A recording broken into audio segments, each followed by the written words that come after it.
महावृषावरी। ओम शांति शांति शांति। ओम शांति शांति शांति।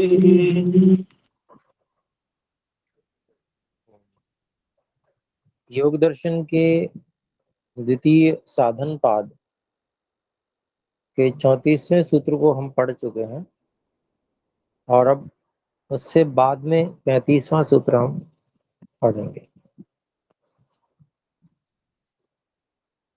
तो 35वां सूत्र है अहिंसा प्रतिष्ठायाम तत्सन्निधौ वैर त्याग।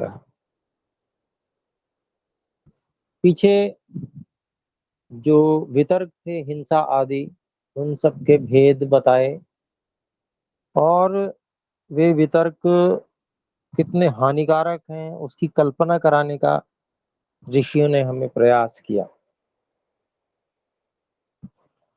कितने अधिक दुख और अज्ञान को उत्पन्न कर सकते हैं, करने वाले हैं, और थोड़ी सी लापरवाही के कारण से हम उतने भयंकर कष्टों को वो बहुत लंबे समय के लिए हम फिर भोगते ही रह जाते हैं। उसके बाद में फिर हमें अवसर मिल पाता है आगे बढ़ने का। ये भयानक स्थिति है। उस स्थिति का पूरा वर्णन किया और जिसको कि हम समझ कर प्रतिपक्ष भावना कर पाए, हमें आसानी हो प्रतिपक्ष भावना करने में।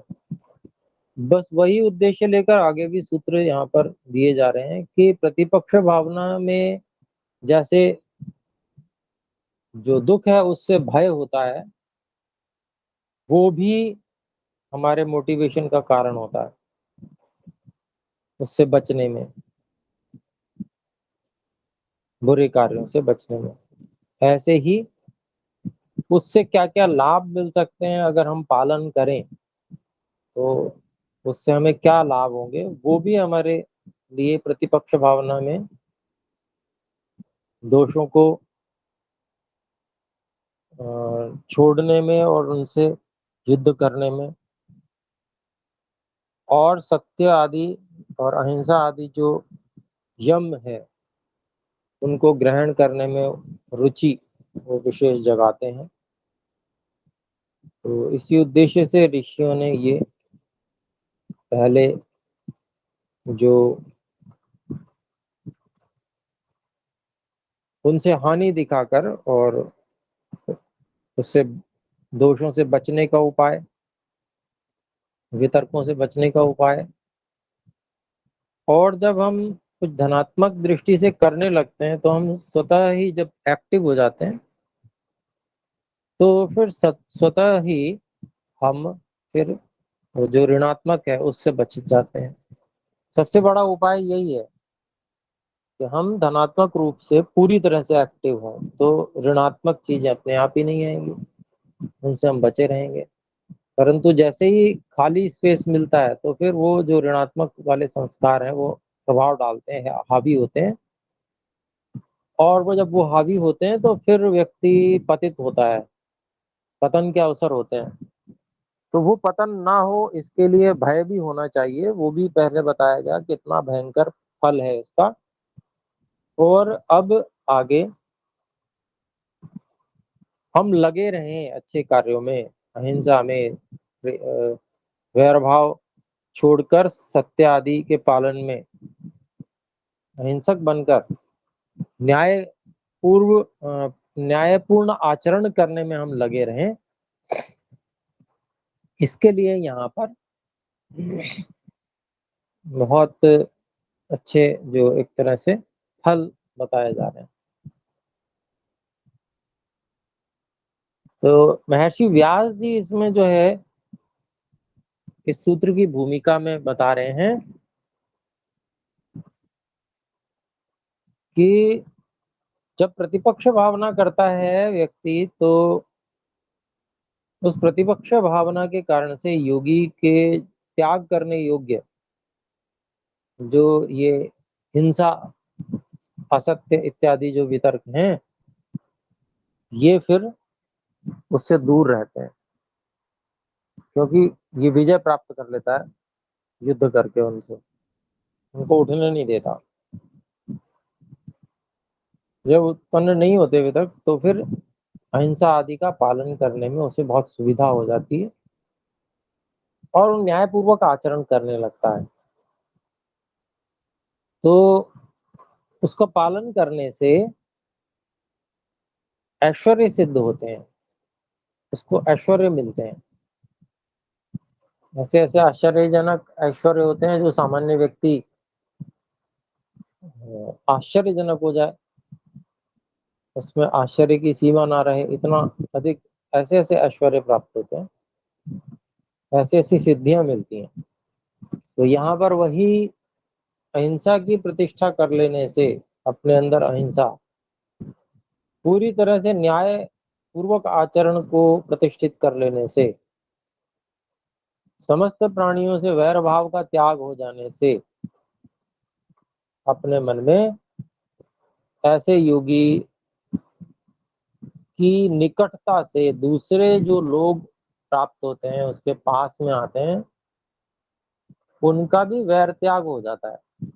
उसके मन का प्रभाव इतना अधिक होता है,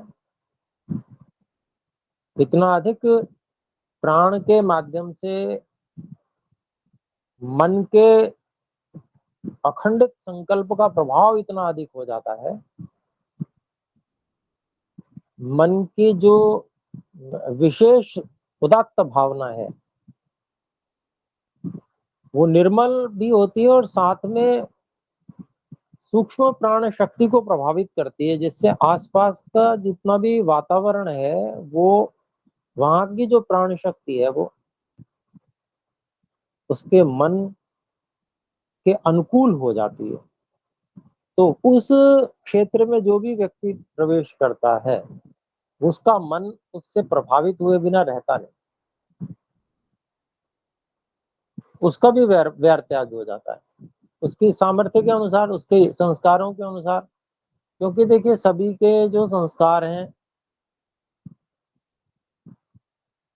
वो अलग अलग स्तर के हैं। कोई बहुत ही ज्यादा भयंकर कामी, क्रोधी, द्वेषी, रागी ऐसा व्यक्ति होगा, और द्वेष वाला ज्यादा ही भयंकर द्वेष वाला होगा, या लोभ आदि के कारण से भयंकर द्वेष उसे कुछ अहित करने की दृष्टि से वो आ रहा होगा, तो एक अलग विषय हो जाता है। वो उस प्रभाव को हटा भी सकता है, क्योंकि वो स्वयं भी स्वतंत्र है ना, वो पराधीन तो है नहीं। लेकिन एक सामान्य रूप से जो मन, सामान्य मन वाला व्यक्ति उस प्रभाव क्षेत्र में आता है, जिसने कोई उद्देश्य नहीं बनाया हुआ कि मार दूंगा इत्यादि, ऐसा कोई लक्ष्य नहीं बनाया हुआ, सामान्य रूप से वह उस प्रभाव क्षेत्र में आता है, तो वो जो मन से प्रभावित हुई प्राण शक्ति, सूक्ष्म प्राण शक्ति होती है उसके आसपास, उस योगी के मन से प्रभावित हुई, वो उसके मन के संकल्प के अनुकूल ही उसके प्रभाव क्षेत्र में आने वाले व्यक्ति के मन के संकल्पों को बना देती है। ये प्रभाव रहता है। और ये प्रभाव मतलब आश्चर्य, सामान्य रूप से हम वैज्ञानिक दृष्टि से देखें, मन की शक्ति को अनुभव करें, तो ये बहुत आश्चर्यजनक नहीं है। सामान्य व्यक्ति के लिए तो बहुत आश्चर्यजनक हो सकता है ये, अरे ऐसा कैसे हो गया, मन से ही, केवल मन का भाव है उसका और उसी से प्रभाव पड़ जाएगा, कैसे हो जाएगा। सामान्य व्यक्ति इसके लिए आश्चर्य कर सकता है, परंतु ये बहुत ही स्वाभाविक प्रक्रिया है और ये होता है। तो इसके भाष्य में भी महर्षि व्यास जी लिखते हैं, सर्व प्राणिनाम भवति, मतलब ये जो वैर त्याग वाला भाव है ये सभी प्राणियों में होता है। मतलब ऐसा नहीं है कि केवल मनुष्य उसके प्रभाव क्षेत्र में आएंगे उस योगी के, तो उस उन्हीं का वैर त्याग होगा, नहीं। अन्य प्राणी भी जो होंगे वो हिंसक होंगे अगर वो भूखे नहीं है तो। जो हिंसक प्राणी है और भूखे नहीं है, बहुत अधिक भूखे नहीं है, तो उनका भी वैर त्याग हो जाएगा, वो भी अहिंसक जैसा ही व्यवहार करेंगे हिंसक पशु। हाँ, कोई बहुत ही भूखा अ, हिंसक पशु है तो वो आक्रमण करेगा ही करेगा, क्योंकि वहां प्रबलता उसके दूसरे संस्कारों की और दूसरे आवश्यकता की है। तो इस बात को नहीं समझते हैं तो फिर अनर्थ हो जाता है। क्योंकि हम इतिहास में देखते हैं कि महर्षि पाणिनि जी को शेर ने मार के खा लिया। यद्यपि वो ऋषि थे, अहिंसक थे, लेकिन उसके उनकी निकटता से जो शेर है उसका पूरी तरह से यूं कहें वैर भाव त्याग हो भी गया हो, लेकिन उसका स्वभाव नहीं बदला। उसको जो भूखा था वो, तो उसने अपने भूख को मिटाने के लिए जो चेष्टा करनी थी वो कर डाली। ऐसे ही और भी विषयों में देख सकते हैं, और भी ऋषि, कई बहुत सारे ऋषियों के विषय में महर्षि भर्तृहरि जी ने श्लोक भी बनाया हुआ है। तो ये जो बात है, ये बात इतनी सीमा तक ही अपने को समझनी चाहिए कि अपनी अपनी योग्यता, अपने अपने स्थिति के अनुसार वैर भाव का त्याग होता है। सामान्य रूप से अगर सामान्य परिस्थितियां हैं तो सभी का हो जाता है, चाहे कोई भी प्राणी हो।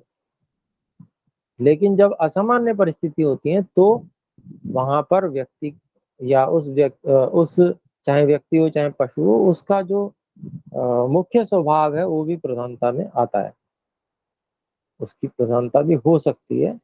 तो इसको इस रूप में समझना चाहिए कि लेकिन कुछ ना कुछ प्रभाव तो निश्चित रूप से पड़ेगा, वो पता चल पाता हो या नहीं पता चल पाता हो। फिर प्रभावी कौन होता है वहां पर, उसका अपना स्वभाव प्रभावी हो जाता है अनेक बार। तो दिखेगा नहीं कि वो उसने हिंसक प्रवृत्ति छोड़ दी है, यद्यपि अंदर कुछ प्रभाव अवश्य पड़ा होगा।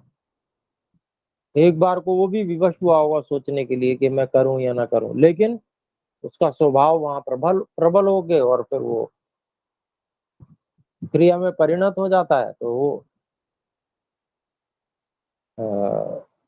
हमें ऐसा लगता है कि कोई प्रभाव नहीं पड़ा, तो वो बाहरी स्थिति है, वो एकदम से नहीं अनुभव में आ सकती। आंतरिक स्थिति अच्छे से अनुभव में नहीं आ सकती है, क्योंकि लेकिन जो यहाँ पर ये बात ऋषि ने कही है, महर्षि पतंजलि जी भी कह रहे हैं और महर्षि व्यास जी भी कह रहे हैं कि उसकी निकटता से वैर त्याग वाला भाव तो निश्चित रूप से हर एक के मन में आएगा ही आएगा। तो ये अपने को समझना चाहिए। तो ये सूत्र हम समझ सकते हैं, इसको समझने का हमने प्रयास किया। 35वां और 36वां सूत्र को देखते हैं, क्योंकि इसमें बहुत छोटा सा भाष्य है महर्षि व्यास जी का। सर्व प्राणी नाम भवती, बस इतना।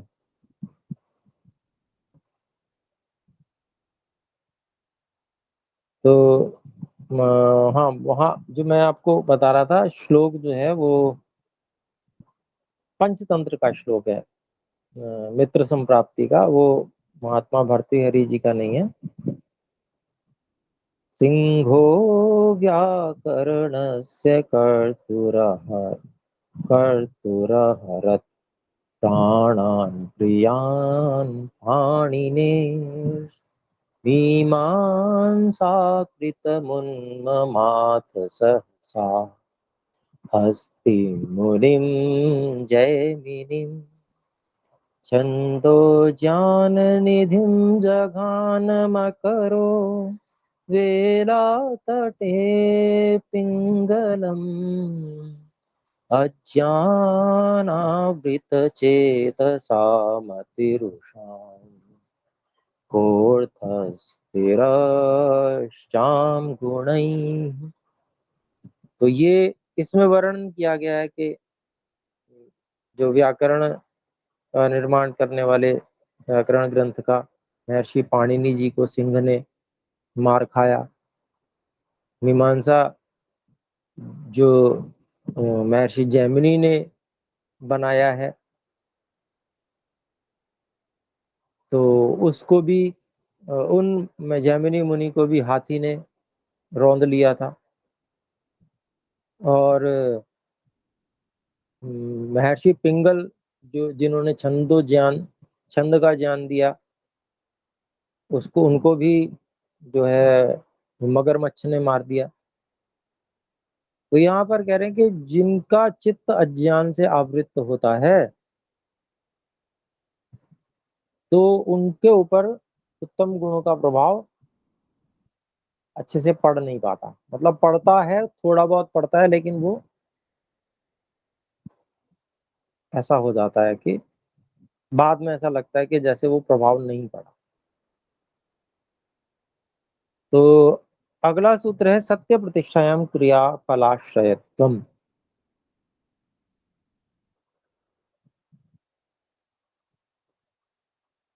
तो यहाँ पर 36वां सूत्र ये है, महर्षि पतंजलि कहते हैं कि जब व्यक्ति के अंदर सत्य की प्रतिष्ठा हो जाती है, अर्थात वो केवल सच बोलना नहीं, बल्कि सच को ही मानना, मान्यताएं सारी सत्य के आधार पे ही वो करता है। अपने मन से ऐसा व्यक्ति सोचता है कि मैं वही मानूंगा जो सत्य है,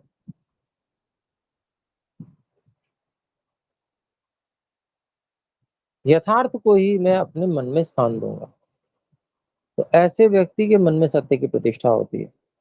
फिर जब सत्य की मन में प्रतिष्ठा हो जाती है, तो वैसे अपने आप ही वाणी भी आती है, क्रिया व्यवहार में भी वो बात आ जाती है, उसका महत्व प्रतिपादित हो जाता है। तो ऐसा व्यक्ति जो जिसके अंदर सत्य प्रतिष्ठित हो गया है, तो उसकी सभी क्रियाएं फल के आश्रय वाली हो जाती हैं। अर्थात जो कुछ वो करना चाहता है, वो कर पाता है, उसमें उसको सफलता मिलती है। ये अभिप्राय हुआ। तो ये बहुत बड़ी बात है। व्यक्ति जो करना चाहे, वो जहां हाथ डाले वहीं सफलता मिले, कि कोई छोटी फल है। तो उसका जो अ, कारण है वो भी यही है कि जब वो यथार्थ के अनुसार चलता है, तो मार्ग प्रशस्त होता चला जाता है, आगे मार्ग खुलता जाता है। व्यक्ति का मार्ग रुकता क्यों है, उसका कारण क्या है? यही, कहीं ना कहीं वो यथार्थ ढंग से नहीं विचार कर पाता, कहीं ना कहीं वो मिथ्या या उसको कहीं अज्ञान का पर्दा पड़ा रह जाता है, जिस पर वो विचार नहीं कर पाता। और विचार नहीं कर पाता तो उसके लिए योजना भी नहीं होती उसके पास में, किस तरह से उसको उससे आगे बढ़ेगा वो। और जब ये स्थिति होती है, तो व्यक्ति जब आगे बढ़ने लगता है, तो वही परिस्थिति जब सामने आ जाती है, तो वहां पर वो फेल हो जाता है। जब यथार्थ ही को जब व्यक्ति धारण करता है, तो उन सब परिस्थितियों से वो अवगत रहता है कि जो आ सकती हैं यथार्थ में, वास्तव में, उनके लिए वो व्यवस्था करता है, और फिर वो सफलता को प्राप्त करता है।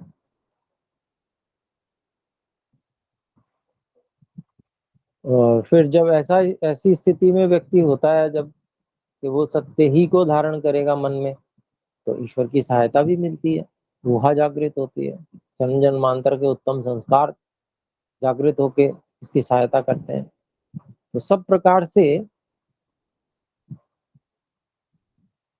उसकी जो बात होती है वो अमोघ हो जाती है। मतलब वो जो बात कहता है, या जो भी विचार करता है कि ऐसा करूं मैं, तो वो सफल होता है। तो इसके भाष्य में महर्षि व्यास जी लिखते हैं, देखिए, धार्मिको भूयायति भवति धार्मिका। और वो कहता है कि तू धार्मिक हो जा, तो सामने वाला व्यक्ति जिसको कहा है वो धार्मिक हो ही जाता है। अगर हम इसको यूं कहें कि वो व्यक्ति यथार्थ जानता है उसके विषय में, सामने वाले के विषय में, कि इसमें कितने संस्कार हैं, कि धार्मिक हो भी सकता है अथवा नहीं हो सकता है। वो कहेगा ही उसको जिसको जिसमें ये सामर्थ्य हो कि धार्मिक वो हो जाए, सबको कहेगा भी नहीं वो। ये बिल्कुल सत्य बात है। ऐसे आंख बंद करके कौन है कौन नहीं है सबको कह दे और वो धार्मिक हो जाए, ऐसा नहीं होगा। बल्कि वो परीक्षण पूर्वक ही बोलता है, यथार्थ को आधार बनाकर ही बोलता है। और जब वो यथार्थ को ही धारण करता है, यथार्थ में ही विश्वास रखता है और उसको परीक्षण करना आता है सब, तो वो बोलेगा ही वही जो संभव होगा। तो ऐसा भी हम समझ सकते हैं, क्योंकि वो भी सत्य ही है। तो इस प्रकार से हम ऋषियों की बातों को भी समझ सकते हैं। फिर आगे महर्षि व्यास जी लिखते हैं कि स्वर्गम प्राप्नुहि इति स्वर्गम प्राप्नोति। और जिसको कह दे कि तू स्वर्ग को प्राप्त करेगा, वो स्वर्ग को प्राप्त कर लेता है। तो वहां भी यही स्थिति है। वो जो व्यक्ति इस प्रकार का होगा, सत्य प्रतिष्ठित वाला, तो यथार्थ के आधार पर ही इस बात को बोल सकता है। नहीं तो उसका यथार्थ तथा सत्य नष्ट हो जाए तो सत्य की प्रतिष्ठा ही नहीं रहेगी। तो ये सब एक कर्तव्य कर्म के रूप में रहता है उसका। वो बोलेगा, बोलने से पहले सारा परीक्षण कर चुका होगा तब बोलेगा। उसका उसका वो आप तो हो जाएगा, उसका जो शब्द होगा वो शब्द प्रमाण हो जाएगा। तो वो बोलेगा ही वह उस बात को जो वास्तव में, जो वास्तविकता होगी, जो संभव होगा। तो आगे उसका फल लिखते हैं, अमोघ अस्य वाक् भवति, मतलब उसकी वाणी अमोघ हो जाती है, अर्थात निष्फल नहीं होती कभी। तो अभिप्राय यही है, उसको अपने को समझना चाहिए कि जो सत्य की प्रतिष्ठा जिसके मन में हो गई, यथार्थ के आधार पर ही जो बोलता है, यथार्थ को धारण करता है, तो वो ऐसी ही बात बोलेगा जो अमोघ हो, जो निष्फल नहीं हो सकती, बोलेगा ही ऐसी बात। तो ये तो एक फल दिखाने का ढंग है कि जिससे आकर्षण हो, लेकिन जो समझदार व्यक्ति है वो समझेगा उस चीज को कि वो क्या है उसमें। सामान्य व्यक्ति को आकर्षण हो के सच ही बोलना चाहिए, तो थोड़ा सा सत्य को ही बोला है ऋषियों ने, लेकिन आकर्षण मोटिवेशन हो जाए उस दृष्टि से उसको कहा है। और जो सत्य को समझने वाले लोग हैं उनको उसी तरह से उसको समझना चाहिए।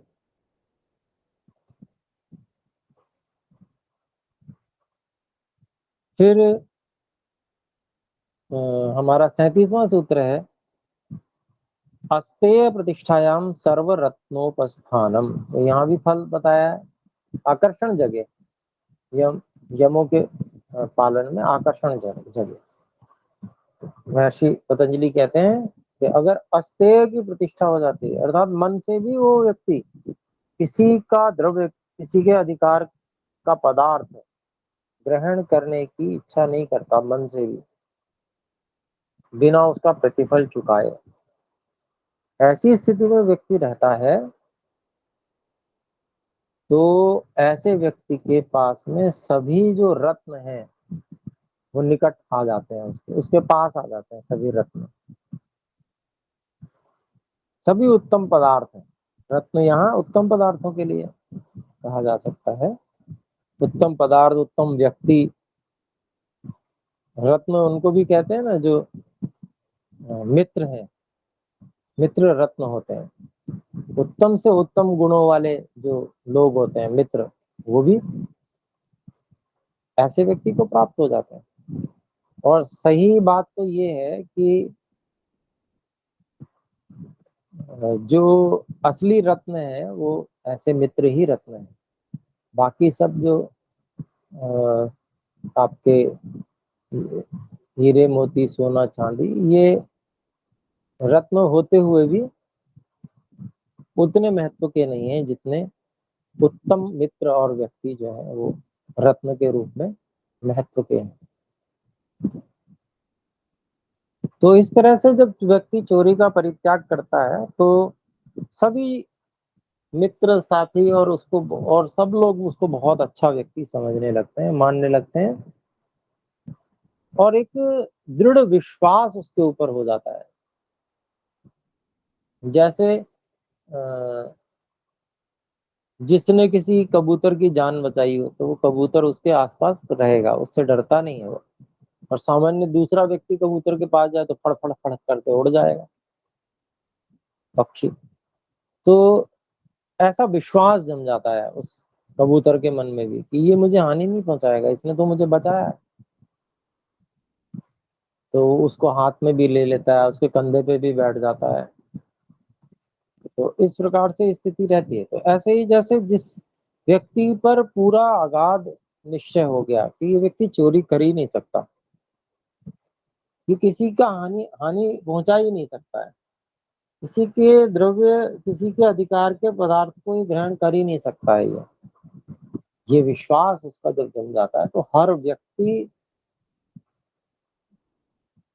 मतलब उसकी निकटता से बिल्कुल निर्भय रहता है और उसके सब पास में ही रहते हैं मित्र साथी, और उसकी आवश्यकताओं का भी ध्यान रखते हैं।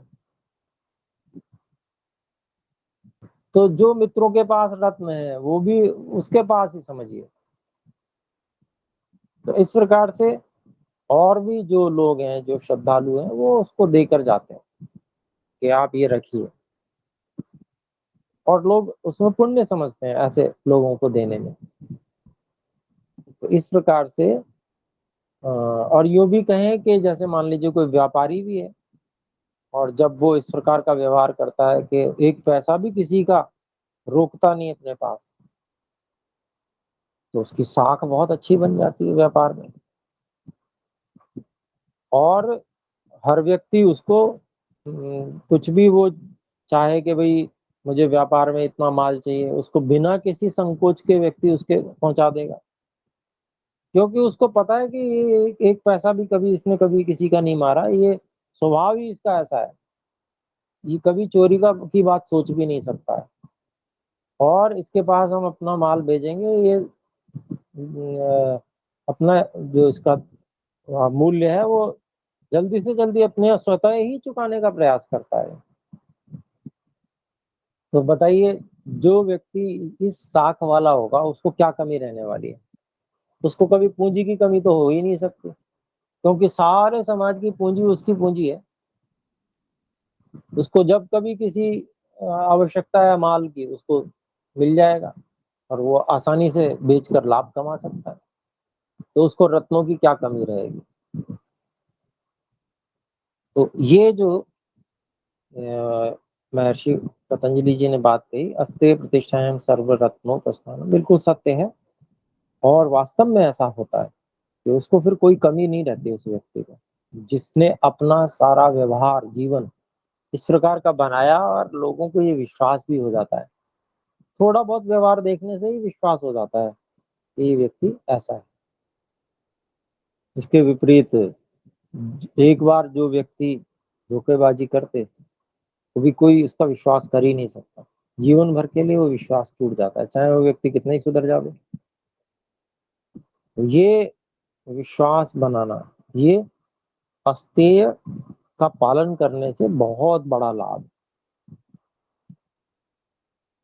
तो इसमें महर्षि व्यास जी इसका भाष्य लिखते हुए कहते हैं, सर्वदिक स्थान सर्वदिक स्थानी अस्य उपतिष्ठन्ते रत्नानि। मतलब इस जो योगी है, ये जो अस्तेय का पालन करने वाला योगी है, सभी दिशाओं से जो रत्न है वो इसके पास आके आ जाते हैं, मतलब ये कहना चाहते हैं। तो उसको जो ऋषियों की बात है और जो शब्द हैं उनको समझने का हमको भली प्रकार से प्रयास करना चाहिए।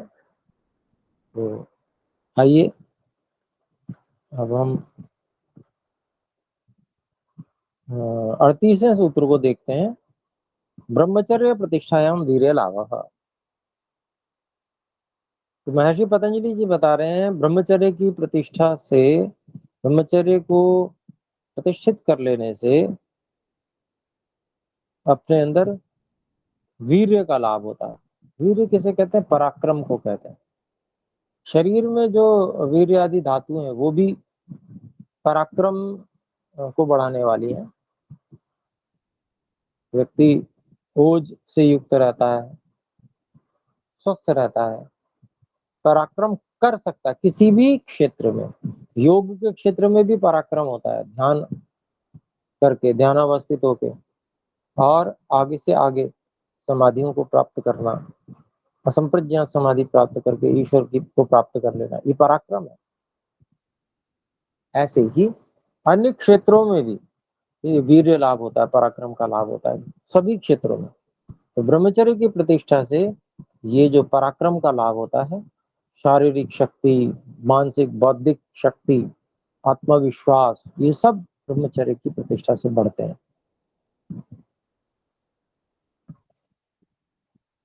तो इसमें महर्षि व्यास जी जो इसमें भाष्य में बता रहे हैं कि इस ब्रह्मचर्य के लाभ से जब व्यक्ति को ब्रह्मचर्य पालन करना आ जाता है तो ब्रह्मचर्य पालन में क्या ध्यान रखना पड़ता है कि एक लक्ष्य बनाकर उसके लिए समर्पित हो जाया जाए, और उसमें सबसे अधिक उत्तम लक्ष्य ईश्वर प्राप्ति का और वेद आदि पठन पाठन का है, जो कि गुरुकुल में प्रायः होता है।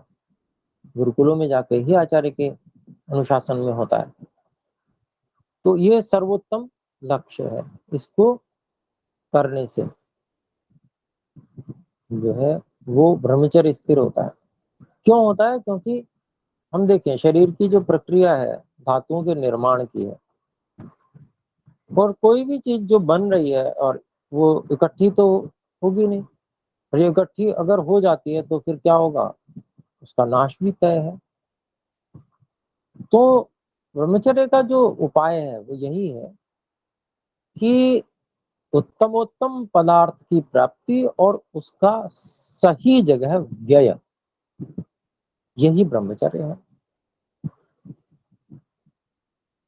तो शरीर में जो सातवीं धातु वीर्य, ये जब समुपस्थित हो तो पराक्रम होता है, ओज होता है शरीर में, रोग प्रतिरोधक क्षमता होती है, शरीर में अग्नि की वृद्धि होती है, जठराग्नि की।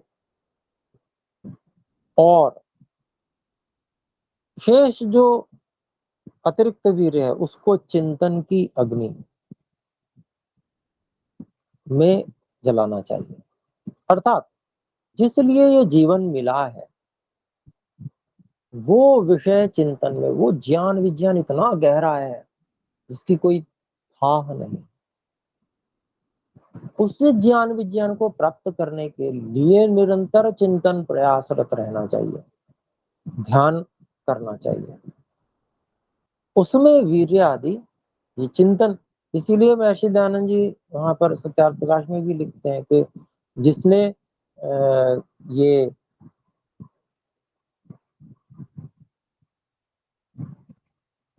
चिंतन के अग्नि में ईंधनवत जिसने बना लिया है अपने शरीर के अंतिम धातु वीर्य को, वही ब्रह्मचारी। तो उसको वो ऊर्ध्वगामी हो जाता है, यानी कि ऊर्ध्व रेता हो जाता है ऐसा व्यक्ति। क्योंकि जैसे दीपक में तेल होता है और वो तेल दीपक की बत्ती के ऊपरी सिरे पे आकर वहां जलता है,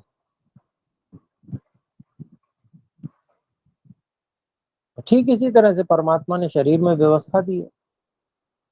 शरीर की हड्डियों की मज्जा के बीच में इस वीर्य का निर्माण होता है और शरीर के कण कण में व्यापक हो जाता है।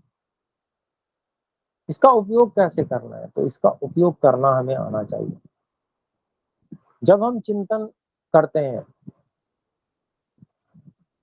निधिध्यासन करते हैं, मनन चिंतन, श्रवण मनन निधिध्यासन और साक्षात्कार की स्थिति, उसके लिए प्रयासरत होते हैं। हम खाली बैठे रहें, कुछ न करें, तो ये शक्ति तो नष्ट होगी ही होगी। मन में विकार भी फिर प्राण जो है वो अ, मन के उन पन्नों को खोलेगा जहां विकार है।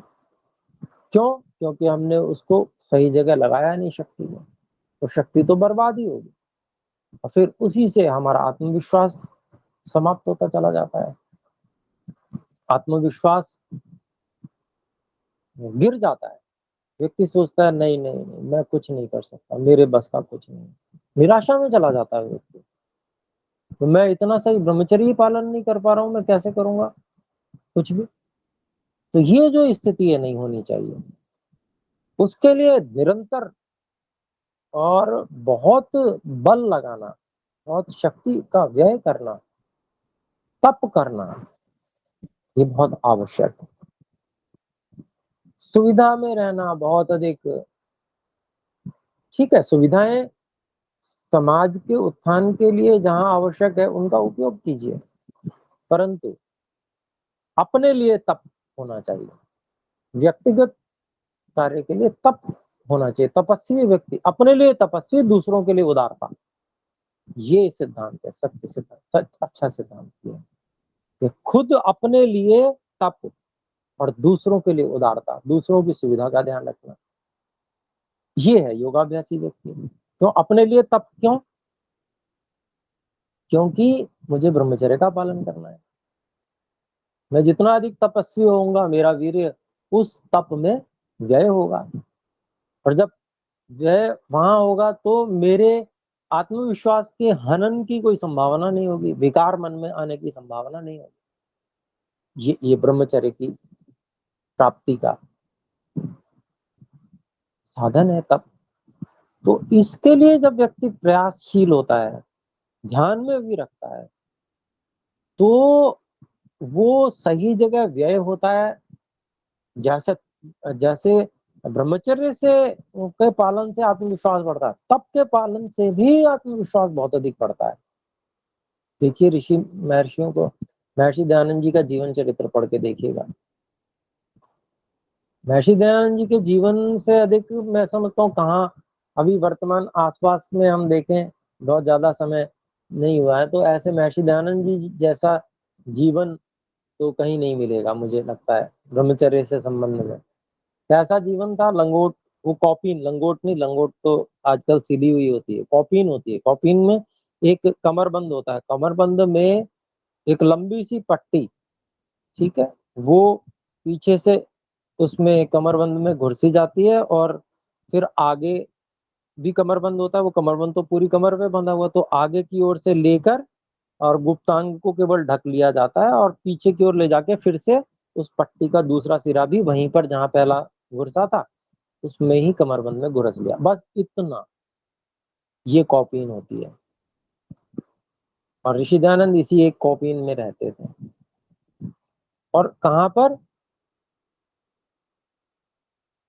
जब दिसंबर महीने का अंत होता है और जनवरी का, उस समय में गंगा नदी के तट पर रेत में वे साधना करते थे। तो कितना तप था। फिर जब वो भ्रमण करते थे, जाते थे, और प्रचार के लिए वो जगह जगह गए हैं, घूमे हैं, लोग उनको कंबल उड़ाते थे, कंबल उठा के नीचे फेंक देते थे। सिर के नीचे लोग तकिए लाते थे, तकिए नहीं लेते थे, ईंट लेकर और सिर के नीचे लगा लेते थे। कैसा तपस्वी वो व्यक्ति, महामानव। तो वहां पढ़ के ही कल्पना करके कि ऐसा ब्रह्मचारी व्यक्ति, और ब्रह्मचर्य की रक्षा के लिए उन्होंने कैसा तप नहीं किया है, कितना चिंतन चलता होगा अंदर उनके। तो ये एक प्रेरणा का विषय, क्योंकि ये विषय ऐसा आ गया ब्रह्मचर्य प्रतिष्ठान वीर लाभा, तो मैंने उसका एक उदाहरण दिया। और कैसा अदम्य साहस, और जो पूरी की पूरी अंग्रेज सरकार, उससे कोई भय नहीं, उनके विरुद्ध भी व्याख्यान दे रहे हैं, सामने बैठाकर, कलेक्टर को सामने बैठाकर और व्याख्यान दे रहे हैं, बता रहे हैं उनको भी, उनके भी दोष गिना रहे हैं। तो ऐसा और उनको कहा गया कि तुमको सरकार से भय नहीं लगता?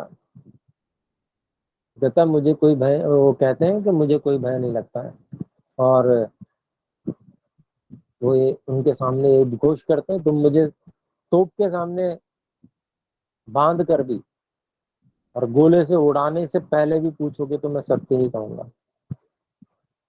मेरे हाथ उंगलियों को बत्ती बना के तुम जलाओगे ना, तब भी मैं सत्य ही बोलूंगा। ये साहस, ये बल, ये आत्मिक शक्ति कहाँ से आती है? ये उसी तप से, उस ब्रह्मचर्य से ही आती है। सामान्य व्यक्ति के वश की बात नहीं है, जिसने तप ना किया हो। तो ये तप से और ब्रह्मचर्य की शक्ति से ये आत्मिक शक्ति प्रकट होती है व्यक्ति के अंदर। वो तेज प्रकट होता है, सामने वाला व्यक्ति तिरोहित हो जाता है, वो नतमस्तक हो जाता है। कितना ही बड़ा बलशाली व्यक्ति है। ऐसी बहुत सी घटनाएं महर्षि दयानंद सरस्वती जी के जीवन में है, जब बलवान से बलवान राजा तक जो है उनके सामने और नतमस्तक हुए। उनका बल भी वहां पर उनके सामने चल नहीं पाया। तो ये एक उदाहरण इसलिए मैंने आपके सामने रखे कि इस तरह के उदाहरणों से व्यक्ति के अंदर उत्साह का संचार होता है और हम ब्रह्मचर्य के प्रति सजग होते हैं। और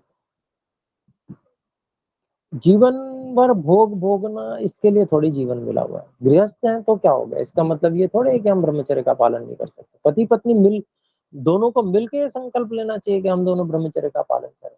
संतान उत्पन्न करनी थी कर ली, और करनी है तो समय पे करेंगे, उसका समय होता है। बाकी 1 वर्ष तक ब्रह्मचर्य का पालन होता है, 1 मास होता है, उसमें से 11 महीने तो मान लीजिए ब्रह्मचर्य का पालन कर ही सकते हैं। उससे जो है वो जीवन का उत्कर्ष होता है, शरीर स्वस्थ रहता है। वानप्रस्थ लेने के लिए दाएं बाएं झांकना नहीं पड़ता, सोचना नहीं पड़ता व्यक्ति को कि मेरे शरीर की स्थिति इतनी खराब हो गई।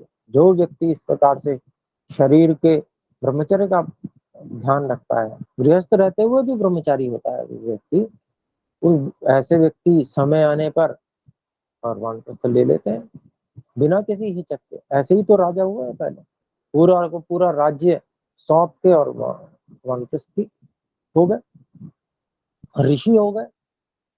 राजा थे, ऋषि हो गए, आगे मुनि हो गए। तो ये परंपरा आज भी चलने योग्य है, अपने लोगों में चलनी चाहिए, तभी वैदिक संस्कृति का पुनरुद्धार हो संभव है। ऐसे निर्वीर्य शरीरों के सहारे से वैदिक संस्कृति की उत्थान की बात हम नहीं सोच सकते। इसके लिए हम लोगों को अंदर से उत्साह को जगाना पड़ेगा। ऐसी ऐसी प्रेरणाएं जो महर्षि दयानंद सरस्वती जी जैसे जीवन है उनका, वहां से प्रेरणा ग्रहण करनी होगी। तो ये बहुत आवश्यक है।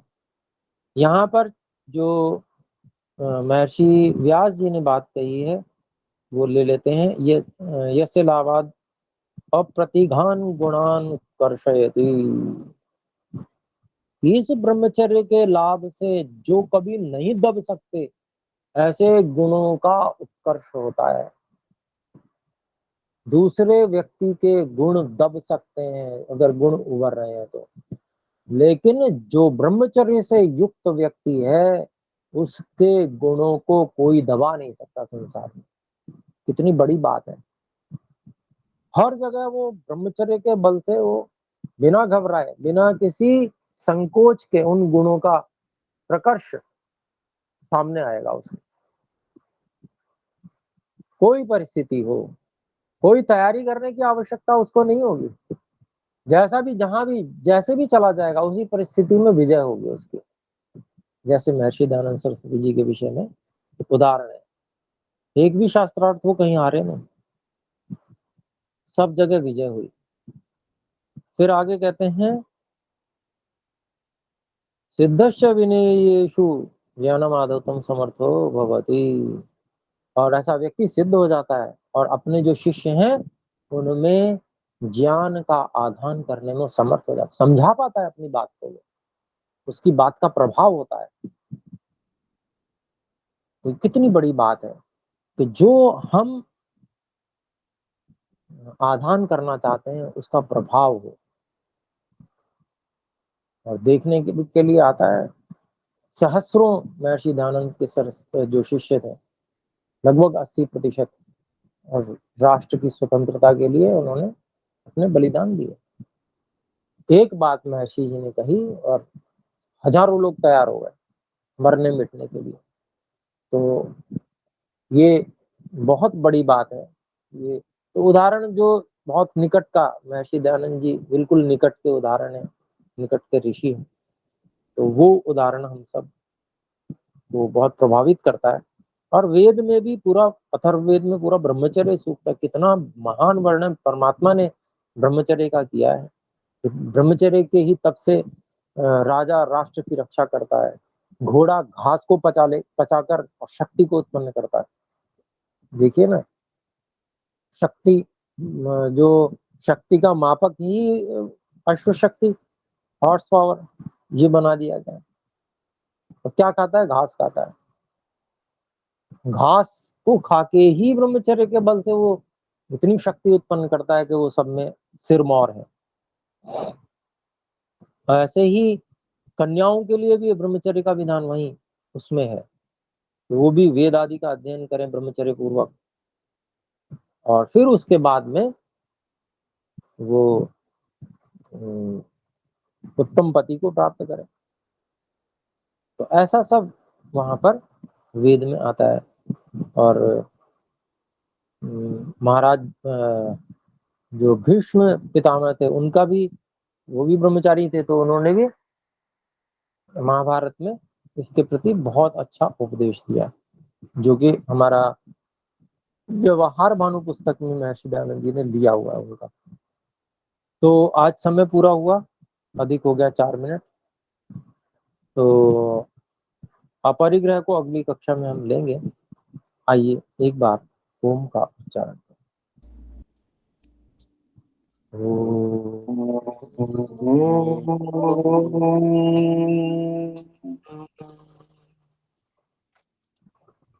सभी को सादर नमस्ते।